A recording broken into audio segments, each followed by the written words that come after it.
آج صبح کے ٹائم میں نے جلدی سے ناشتہ کر کے سارے گھر کا کام کر کے اور میں تیار کیا منیزا کو۔ صدام صاحب نے کہا آپ بھی تیار ہو جائیں، ہمیں جانا ہے گاؤں۔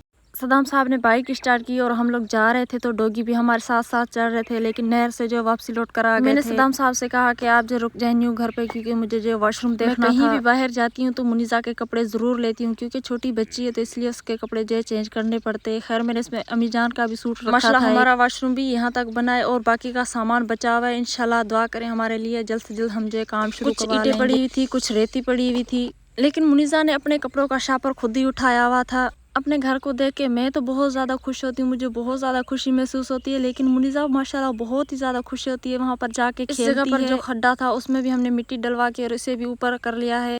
میری دعا ہے اس دنیا میں جو بیمار ہے، پریشان ہے، مجبور ہے، اللہ پاک ان کی بیماریاں پریشانیاں مجبوریاں دور کرے۔